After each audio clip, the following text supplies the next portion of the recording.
No one believed the Alpha King would dive into the Black Lake for the girl they had already condemned to disappear forever. By the time the first ripple spread across the surface of Asterfall, every wolf on the shore was certain the broken Omega's story had ended. None of them understood that the lake remembered truths people had spent generations trying to bury.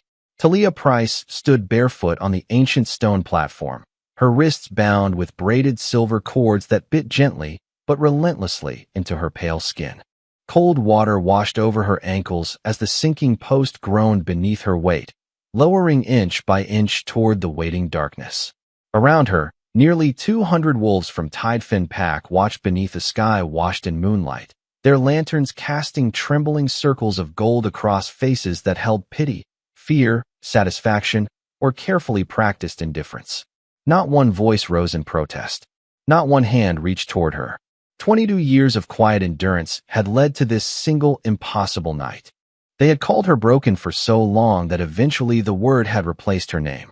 She was the Omega whose wolf had never completed its first shift, whose body answered every full moon with pain instead of power, whose silence had become easier for everyone than asking why. Children had learned to whisper about her before they even knew her face. Mothers pulled their daughters aside whenever she passed, warning them that misfortune could be contagious. The only person who had ever refused to look at her with disappointment had been her mother, Helena, whose gentle hands always rested over the small silver shell pendant around Talia's neck whenever fear threatened to swallow her whole. The tide never abandons what the moon has claimed, Helena would whisper with a smile that somehow carried both hope and sorrow. She had died when Talia was still a child, leaving behind nothing except that pendant and words no one could explain. Afterward, the house grew colder. Her father, Dorian Price, stopped speaking about Helena altogether, while her stepmother, Viola, carefully erased every trace that another woman had ever filled those rooms with kindness. Marissa Crowell, graceful, admired, and endlessly praised, became everything Tidefin wanted in a daughter, while Talia quietly became everything they wished they could forget. Earlier that evening, the fragile balance of her lonely life had shattered. Marissa had screamed that the sacred relic of Asterfall had vanished from the shrine. Elder Gideon Rusk had declared the ancient blood seal violated. Before Talia could understand why every eye had turned toward her, accusations were already spreading through the gathering like sparks racing across dry grass. She tried to explain that she had seen a dark figure leaving the shrine moments before the alarm, that she had noticed a strange mark hidden beneath Marissa's sleeve, that something about Elder Rusk's haste felt terribly wrong. No one listened. Brennan Holt, the beta who had once spoken of building a future beside her, stepped forward before the entire pack and chose reputation over loyalty. With carefully measured words, he withdrew every promise he had ever made, leaving Talia standing completely alone while the elders declared only one way remained to protect Tidefin from the curse. Now the Black Lake stretched beneath her like an endless mirror. Stories claimed an entire city slept below its surface, a place called Asterfall where old bells still rang beneath the water whenever innocence was sacrificed in the name of fear. As the platform settled lower, the cold climbed from her ankles to her knees.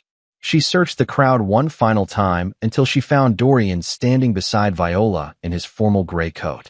Their eyes met for only an instant. She did not see hatred in her father's face. She saw terror. Then he looked away. Somehow that hurt even more. A distant sound broke the silence. Hooves struck the old stone road leading toward the lake. Every head turned as a procession of royal riders emerged through the mist, their midnight armor reflecting the moon like polished obsidian. At their center rode Alpha King Caspian Vale Mercer, his broad shoulders wrapped in a dark cloak, his silver-blue eyes sweeping across the ceremony with quiet authority. He had come to investigate strange disappearances near Asterfall, never expecting to find an execution disguised as tradition. The instant his gaze settled on the trembling Omega descending into the water, something invisible shifted between them. Talia could not explain why the air suddenly felt different, only that the pendant against her heart grew unexpectedly warm. Caspian's expression hardened. Elder Gideon Rusk saw it too. Panic flickered across the elder's face before he slammed his staff against the stone. "Complete the offering," he ordered. Now. The mechanism beneath the platform lurched violently. Ancient chains screamed against hidden gears. Black water surged upward around Talia's waist as the old stones beneath her cracked with a sound that echoed across the silent lake. Caspian was already moving before anyone else understood what was happening. The platform vanished beneath her feet, and for one suspended heartbeat, Talia felt nothing but air. Then the lake closed over her head with a force that drove the breath from her lungs. Sound disappeared. Lantern light broke apart above her in trembling gold ribbons, already too far away, already belonging to the world that had condemned her. The silver cord around her wrists dragged her downward, its weight guided by stones tied beneath the post, pulling her through cold black water toward the drowned rooftops of Asterfall. Panic clawed at her chest. She kicked once, uselessly, her dress tangling around her legs like a second current. Above the surface, shapes moved along the causeway, blurred and distant. No one dove in. No one even reached for her. Through the water, she thought she saw her father step forward, then stop as Viola gripped his arm. That small hesitation broke something in Talia more deeply than fear could. She had spent her whole life trying to earn one act of courage from him, one moment where he would choose his daughter over the safety of his own silence. Even now, when her life slipped below the lake, he only watched. The water burned her eyes, but she kept them open. A shadow passed overhead, large and sudden, disturbing the moonlit surface. For one wild second, she thought the city itself had moved. Then she saw him. Caspian Vale Mercer cut through the water like a dark blade, coat streaming behind him, silver blue eyes locked on her with a focus so fierce it felt like a command to stay alive. He had followed her. The Alpha King, ruler of every pack that had ever made Tidefin tremble, had thrown himself into the same death sentence meant for a broken Omega. Talia tried to reach him, but the cord jerked hard, dragging her lower. Her lungs spasmed. Tiny silver bubbles escaped her mouth. Caspian reached her wrists and seized the binding, his face tightening the moment his fingers touched the enchanted silver. It hurt him. She saw that clearly. Saw the flash of pain cross his pale features. Saw his jaw set as if pain was only another law he refused to obey. He pulled once. The cord held. Below them, the drowned streets opened like a graveyard of stone, rooftops slanting beneath curtains of weeds, windows staring upward with hollow patience. Something deep in the ruins answered the pendant at Talia's throat. Warmth spread from the little silver shell beneath her collar, faint at first, then sharp as sunrise beneath her skin. Caspian saw the glow. His eyes changed, not with fear, but recognition. Talia did not understand it. She only knew the lake had grown colder everywhere except where the pendant touched her heart. Above them, far beyond the broken waterline, Elder Gideon Rusk's voice carried in muffled echoes through the ritual stones, each word distorted but urgent. He was still chanting, still trying to finish whatever he had begun. The cord around Talia's wrists tightened, responding to him, pulling her toward a sunken archway carved with the same symbol hidden inside her mother's pendant. She shook her head, more instinct than thought. Not there. Something in her knew that if she crossed that threshold bound and breathless, she would not return as herself. Caspian wrapped one arm around her waist and planted his boots against a half-collapsed statue below. With his free hand, he tore at the cord again. This time, bloodless light flashed along the silver, racing up his arm. Talia felt his body jolt against hers, but he did not release her. His mouth shaped words she could not hear. Hold on. The simplicity of it pierced her. Not a promise of rescue, not a royal decree, not pity. Just two words spoken to a girl everyone had given up on. Talia closed her eyes and thought of her mother's hands, warm around the pendant, whispering that the tide did not abandon what the moon had claimed. The shell opened beneath her fingers. A pulse of pale blue light burst from her chest, spreading through the lake in a perfect circle. The silver cord loosened. The old archway below awakened, its carvings burning with moonlit fire. Caspian pulled her free just as the current reversed. Water rushed past them, not down but inward, dragging them through the glowing gate into the heart of Asterfall. The current dragged them through the glowing arch before either of them could fight it. For one terrifying instant, Talia believed she was still drowning. Then the crushing weight around her vanished. She collapsed onto cold stone, coughing until the water burned out of her lungs. while the silence that greeted her felt stranger than the lake itself.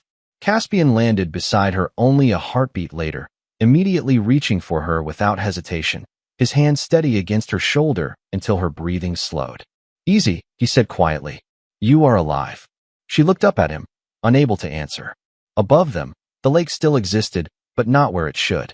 30 feet overhead, an endless sheet of black water stretched across the sky like a ceiling of living glass, drifting with slow currents and silver moonlight. Schools of pale fish swam where clouds should have been. The sight stole the last of the fear from her lungs and replaced it with wonder. They stood inside Asterfall. The drowned city had never been destroyed. It had simply been hidden beneath the water, preserved inside a world suspended between life and memory. Ancient streets extended into the distance beneath leaning towers wrapped in crystal-white coral instead of vines. Marble bridges arched over canals that no longer carried water, while rows of abandoned homes stood untouched by decay, their windows glowing faintly with soft blue light as though someone had only just extinguished the candles inside. Every few moments, a distant bell echoed somewhere beyond the empty streets. Lonely, patient, waiting. Talia instinctively pressed a hand against the silver shell pendant beneath her collar. It answered with a gentle warmth, as if recognizing the city before she ever could. Caspian noticed the glow immediately. His burned hand, marked by the enchanted silver cord he had torn away moments earlier, rested against his side, but he ignored the pain. Instead, he studied the ancient carvings lining the nearest building. Wolves knelt beside women wearing shell pendants identical to Talia's. Moonlight flowed around them like water, and beneath every carving was the same symbol hidden inside her pendant. "This place knows you," he murmured. Talia shook her head. "I have never been here." "Perhaps not," he replied. "But someone in your family has." His words settled heavily between them. Before Talia could respond, another sound drifted across the empty avenue. Footsteps. Slow, barely louder than falling rain. Caspian instinctively stepped half a pace in front of her, not shielding her completely, but placing himself where any danger would meet him first. It was such a quiet gesture that Talia doubted he even realized he had done it. A figure slowly emerged beneath a broken archway ahead. She looked like a young woman wrapped in flowing silver robes, yet her body shimmered with translucent light, her long hair floating as though she still stood beneath deep water. Her expression carried neither anger nor welcome, only immeasurable sadness. Her pale eyes settled first on Talia, then on the shell pendant glowing beneath her hand. "Another daughter has returned," she whispered. Her voice seemed less spoken than remembered, echoing through the empty streets as if the city itself carried it. Talia swallowed. "Who are you?" "One who waited too long." The woman's gaze drifted toward Caspian. "And one who watched kings forget." Caspian did not lower his eyes. "Tell us what this city truly is." The spirit lifted one translucent hand. Blue light spread silently across the stone beneath their feet, flowing through cracks in the ancient road until an intricate map appeared beneath them. Streets illuminated. Towers awakened. At the city's center stood a palace crowned beneath a silver moon symbol. Around it flickered faint images that appeared and vanished like reflections on water. Women carrying shell pendants. Wolves bowing their heads. Children laughing beside clear fountains that no longer existed. Then the vision changed. Water rushed through the streets. Bells rang wildly. Figures disappeared beneath rising tides, while others sealed enormous gates carved into the earth. The entire city willingly surrendered itself to the lake. Caspian's breathing slowed. "Asterfall was never destroyed," he said. "It chose to disappear." The spirit inclined her head, not to save itself. Her eyes returned to Talia with heartbreaking tenderness. To save those above from what slept below. The pendant against Talia's heart pulsed again. This time, something answered inside her. For the first time in 22 years, her wolf stirred without pain. Not fully awake, not yet free, but present. Gentle. Watching. Waiting. Tears filled Talia's eyes before she understood why. She had spent her entire life believing she carried an empty silence where every other Omega carried a wolf. Now she realized the silence had never been emptiness. It had been a locked door. Above them, the vast ceiling of water suddenly trembled.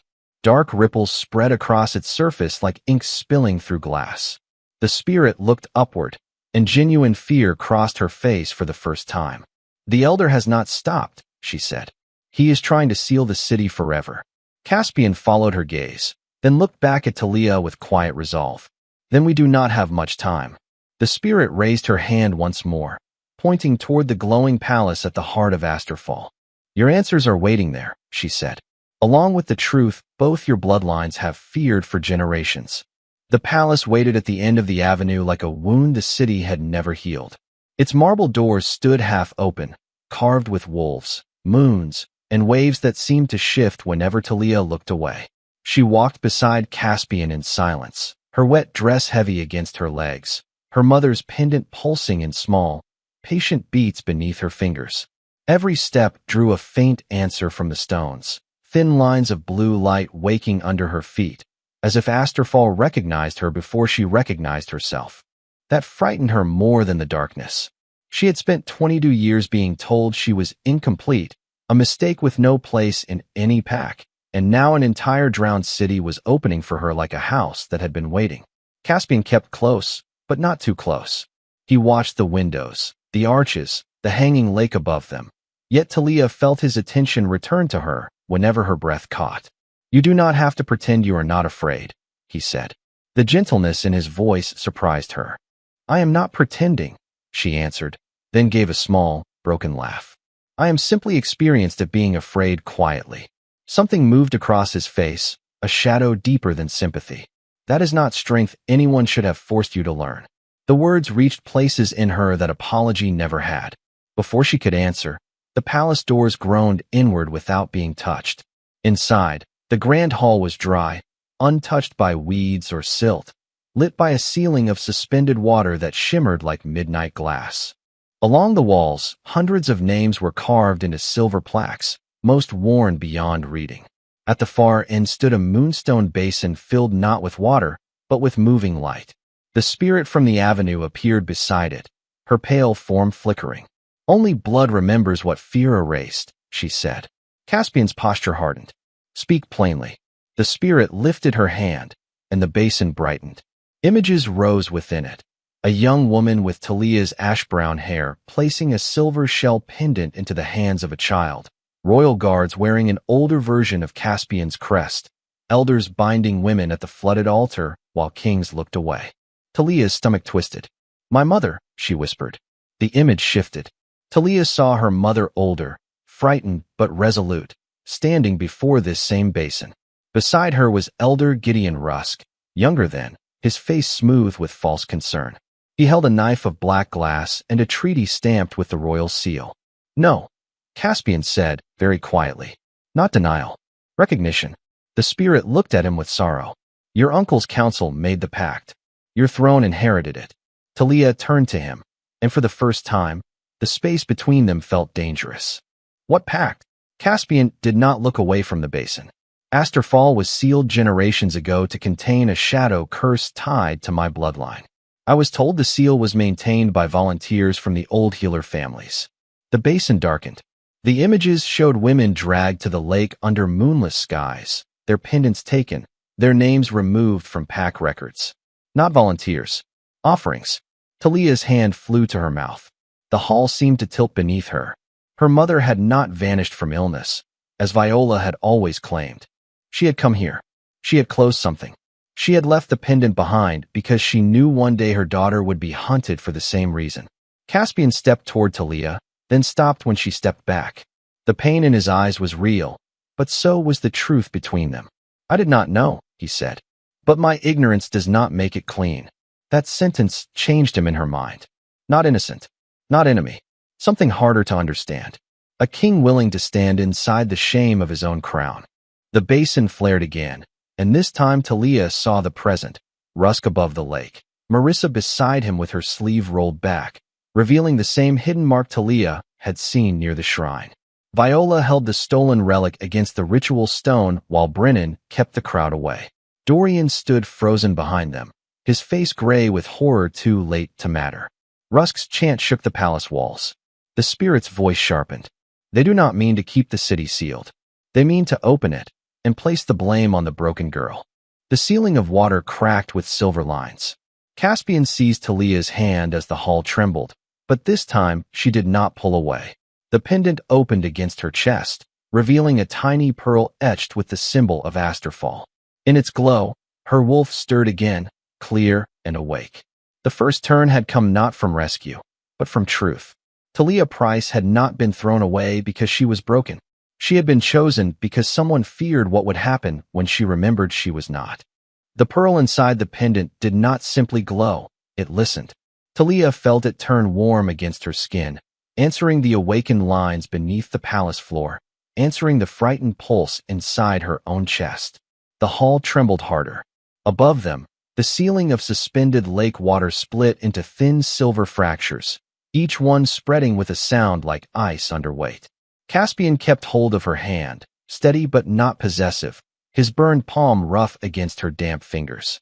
"There will be another way," he said, though his eyes were already searching the room like a man who knew kings survived by recognizing hard truths before they finished speaking. The spirit's sorrowful gaze rested on Talia.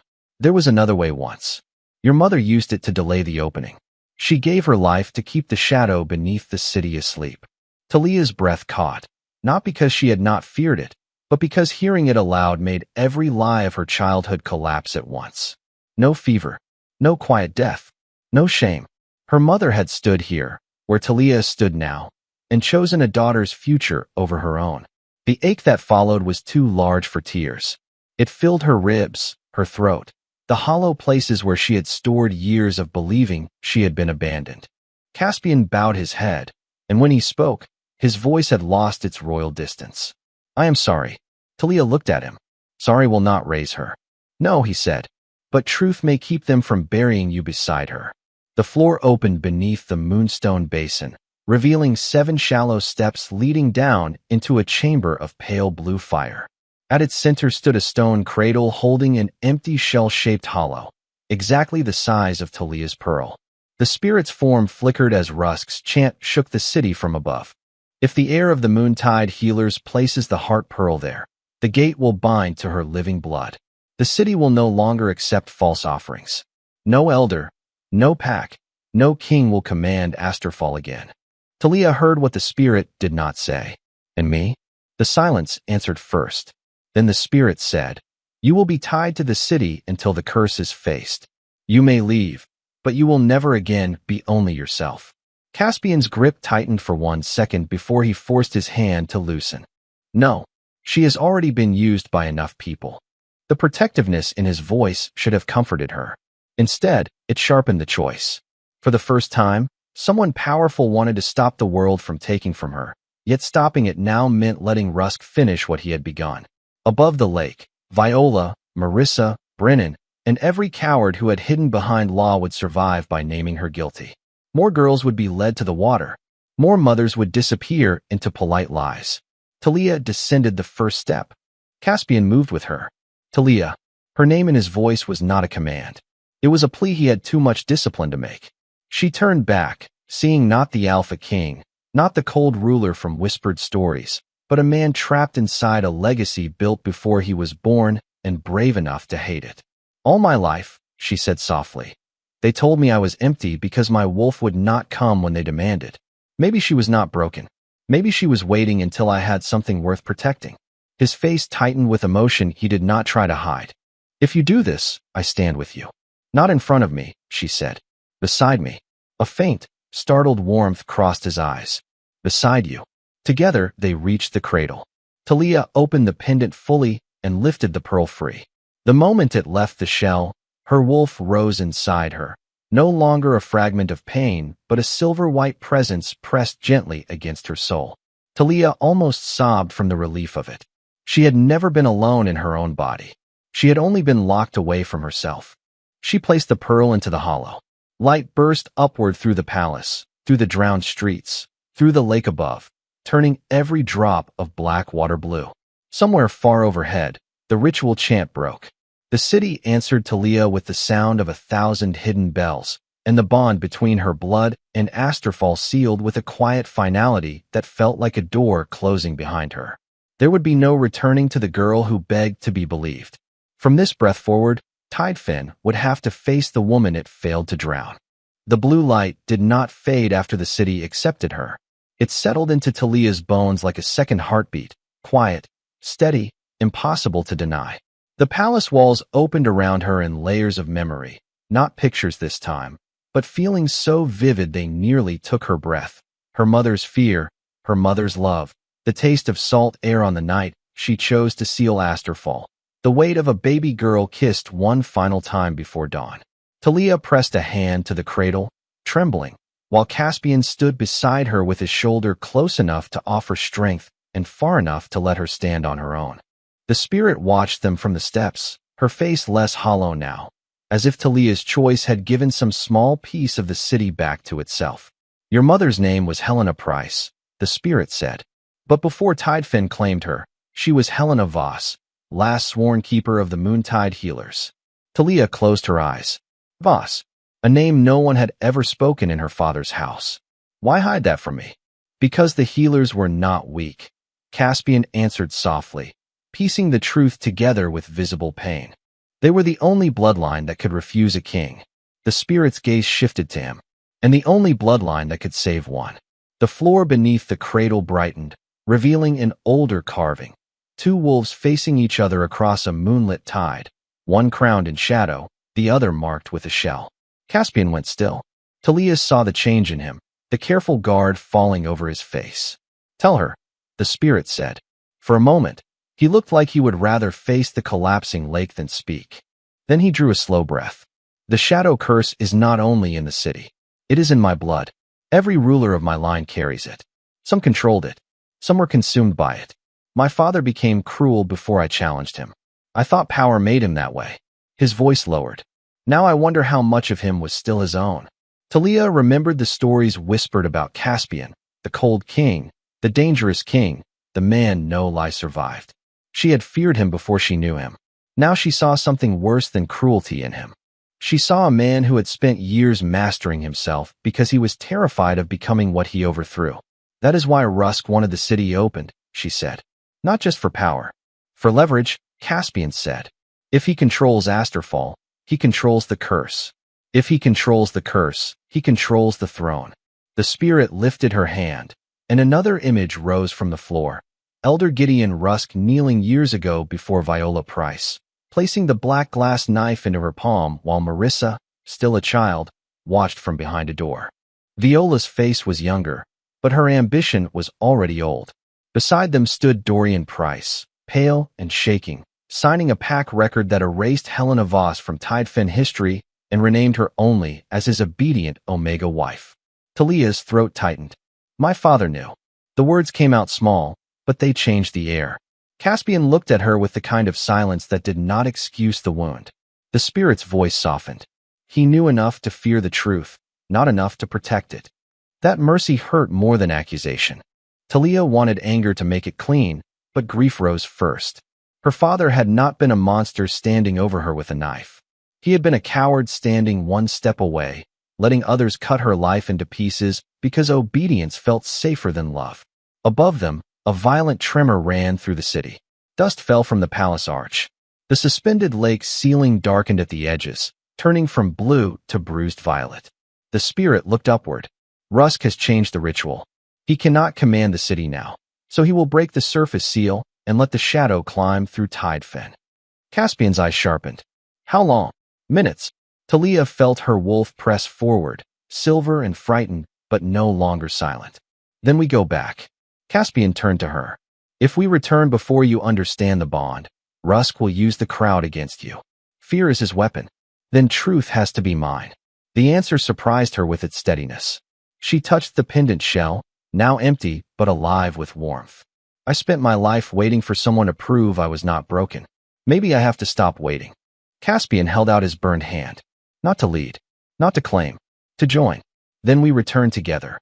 The spirit stepped aside as the palace doors opened toward a rising column of blue fire.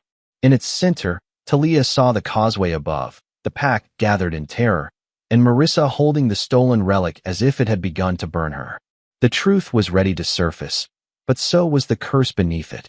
The column of blue fire carried them upward with such force that the palace beneath Asterfall disappeared in a heartbeat. The next instant, Talia stumbled onto the shattered causeway, dropping to one knee as dawn's first pale light met the storm still circling above the lake. Water poured from her clothes, but the city beneath the surface no longer felt like a prison. It felt awake. Around the shore, the Tidefin pack had fallen into stunned silence. They had watched a condemned Omega vanish beneath 30 feet of black water. Now she had returned beside the Alpha King himself. Caspian stepped forward before anyone else could speak, his burned hand still marked by the silver cord that had nearly claimed them both. He stood shoulder to shoulder with Talia, not ahead of her, not behind her. The choice was impossible to ignore. Every wolf present understood that the king had publicly placed himself beside the woman they had condemned. Elder Gideon Rusk recovered first. His face twisted with desperate fury as he slammed the black staff against the cracked ritual stone. "She belongs to the city now," he shouted. "If she remains among us, every pack in the north will fall." Fear rippled through the crowd exactly as he intended. Mothers pulled children closer. Warriors shifted uneasily. Even those beginning to doubt him hesitated before generations of superstition. Rusk smiled when he saw uncertainty returning. "Look at the lake," he cried. "Look at what she awakened." The water behind Talia began to rise, forming a slow wall of black glass. Shapes moved beneath its surface, enormous and indistinct, making frightened whispers spread through the gathering. Caspian drew a slow breath. "Stand behind me," he said quietly. Talia looked at him, then gently shook her head. "No," she answered. "We stand together." Something softened in his expression before he faced the crowd again. "No wolf here will lay another hand on her." Before another word could be spoken, Viola stepped toward the broken altar, clutching the stolen relic against her chest. "You are all blind," she cried. "Helena's daughter carries the same curse. We should have finished this years ago." Her voice cracked with panic rather than conviction. Marissa, standing only a few feet away, stared at the relic as though seeing it for the first time. The violet mark hidden beneath her sleeve spread higher across her arm, and she gasped in terror. "He lied," she whispered. "Elder Rusk said it would only frighten her. He said the city needed someone broken." The confession echoed across the causeway. Every face turned toward the elder. Brennan Holt took an unconscious step backward. Dorian Price closed his eyes as though every lie he had accepted had finally become too heavy to carry. Rusk's composure shattered. "Silence," he roared. He thrust the staff into the ritual stone one final time. The fractured relic burst apart in Viola's hands, releasing a torrent of violet smoke that rushed toward Caspian like a living storm. It struck him squarely in the chest. He staggered. His silver-blue eyes darkened almost instantly, shadows spreading beneath his skin as the ancient curse recognized the blood of the royal line. Every instinct in Talia screamed to run toward him, yet she saw something even more frightening. Caspian was fighting himself. His fists trembled violently at his sides as though every ounce of discipline he had built throughout his life was being tested in a single terrible moment. "Stay back," he managed through clenched teeth. "If it takes hold," he could not finish the sentence. The lake answered instead.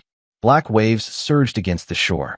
Above them, the sky darkened although the sun continued to rise. Rusk laughed, convinced victory had finally returned to him.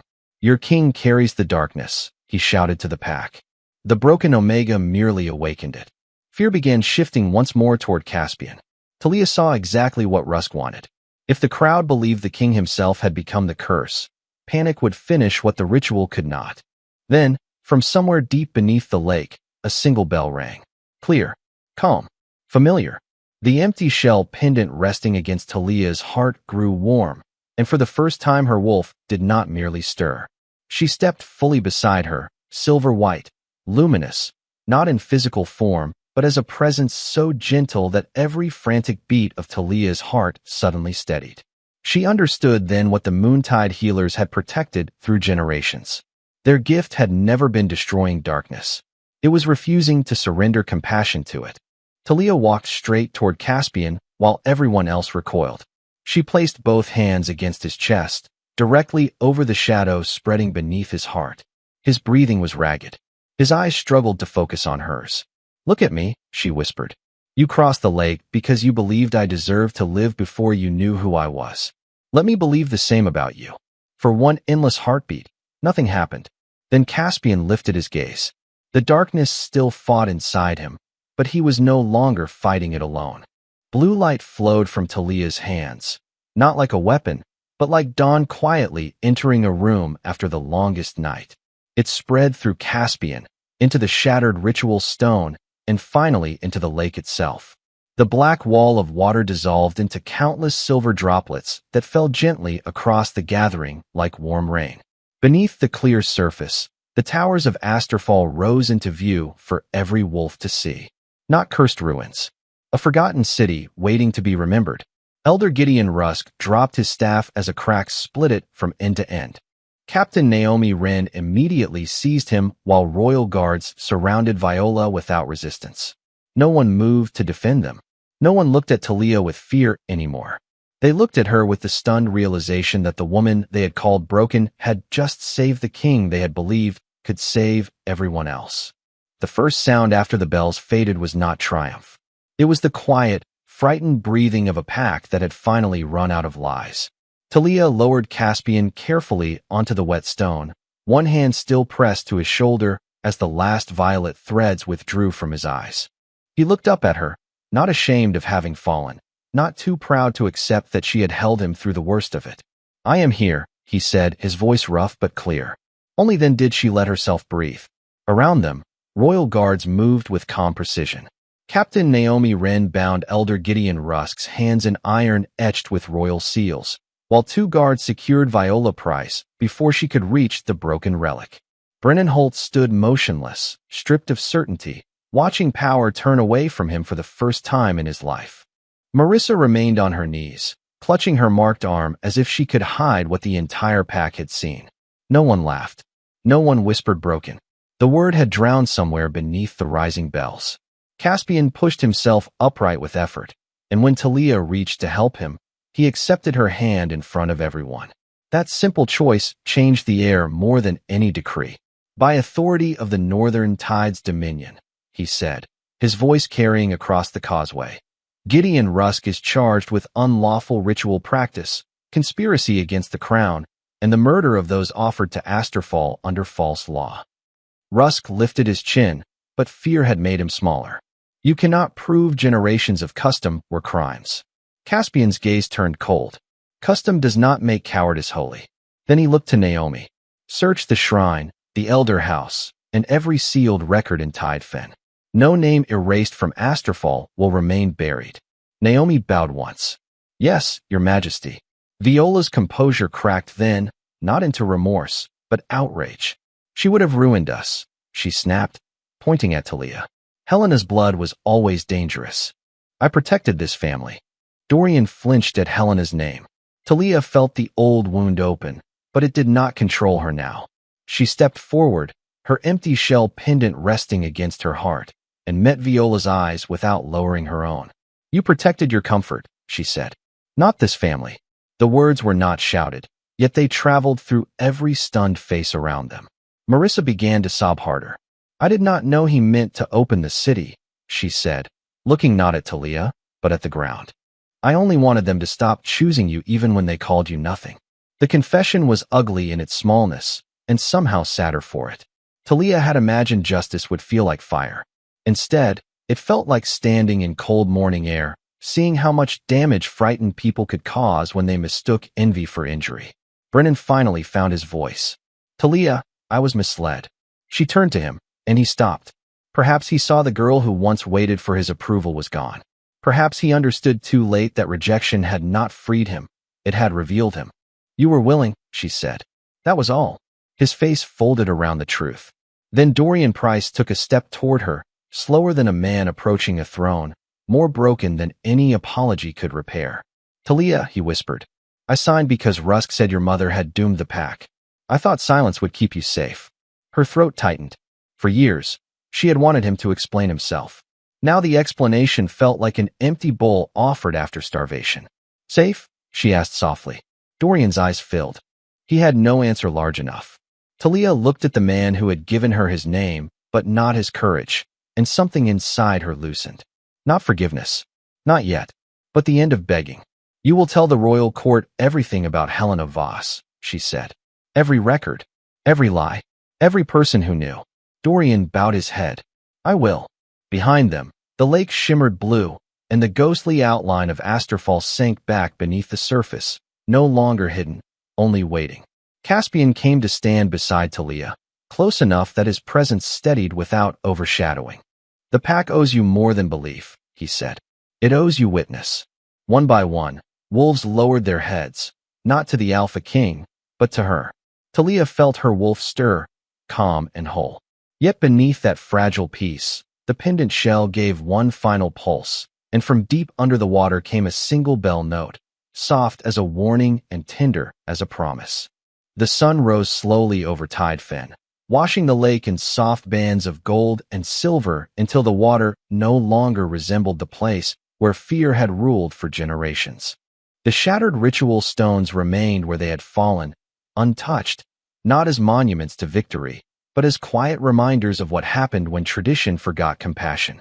Along the causeway, the wolves of the pack gathered once more, though this time no one stood above another. There was no altar, no accusation, no condemned soul waiting for judgment. Only silence, and the fragile hope that truth might finally become stronger than habit. Royal guards carried sealed chests recovered from Elder Gideon Rusk's hidden chambers, each filled with forgotten records, faded letters, and the names of Moontide healers deliberately erased from history. Captain Naomi Wren placed the oldest ledger into Talia's hands before anyone else could touch it. These were never the crowns to keep, she said. They belonged to the families who lost them. Talia opened the weathered pages with trembling fingers. Near the center she found the name she had searched for her entire life. Helena Voss Price. Moontide healer. Guardian of Asterfall. Beneath the name was a final entry written in Helena's own hand only hours before she sealed the city. If my daughter ever stands where I once stood, tell her I never left because she was unworthy. I left because she was worth every tomorrow I could not live to see. The words blurred through tears she no longer tried to hide. For years she had carried the quiet ache of believing she had been abandoned. In a single sentence, her mother returned everything that fear had stolen.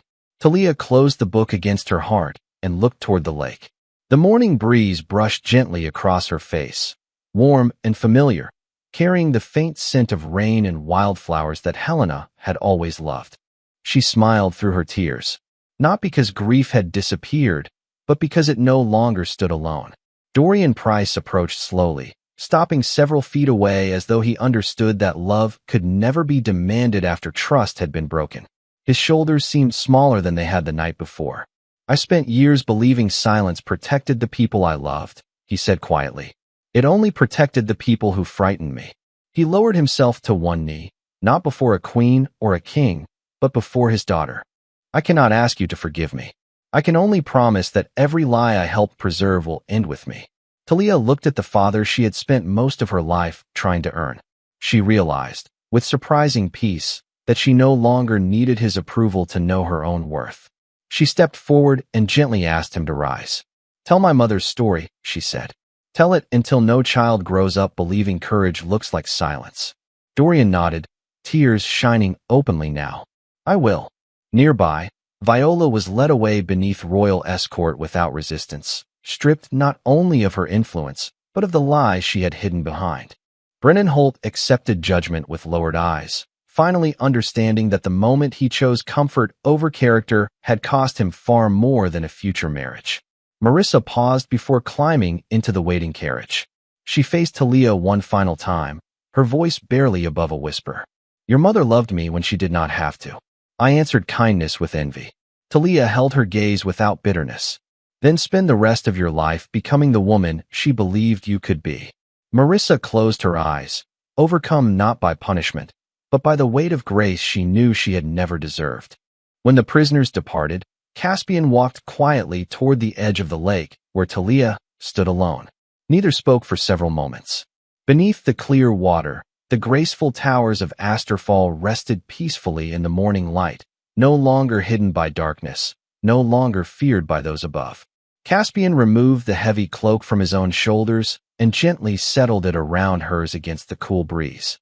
The simple gesture carried more tenderness than any grand declaration. You are still cold, he said softly. Talia smiled. Not the way I was before. He looked at the faint silver marks that remained across her wrists, then at the matching scars left upon his own burned hand. Some scars should never disappear, he said. They remind us who chose courage when fear would have been easier. Slowly, he offered her his hand once more. When I dove into the lake, I thought I was trying to save one innocent life. I did not know that I would find the woman who would remind an entire kingdom what strength truly looks like. I cannot promise you a life without burdens. My crown still carries responsibilities, and your bond with Asterfall will always be part of who you are. But if you will allow me, I would like to carry those burdens beside you, never ahead of you, never behind you. Talia looked from his hand to the calm water below, where the reflection of the rising sun shimmered above the peaceful city her mother had died to protect. At last she understood Helena's final lesson. Real strength had never meant standing alone. It meant choosing the people who stood beside you when the world insisted you should sink. She placed her hand in Caspian's, their fingers fitting together with quiet certainty rather than destiny alone. At that very moment, the ancient bells of Asterfall rang once beneath the crystal blue lake, clear enough for every wolf on the shore to hear. One by one, the members of Tidefen lowered their heads, not to a king's command, but to a woman they had once called broken and now knew had carried the courage to save them all. As the morning sun climbed higher, its light reached through the clear water and illuminated the towers beneath the lake until they seemed to rise toward the sky. The tide had never abandoned Talia. It had simply carried her, one impossible wave at a time, to the place where truth, love, and courage would finally rise together.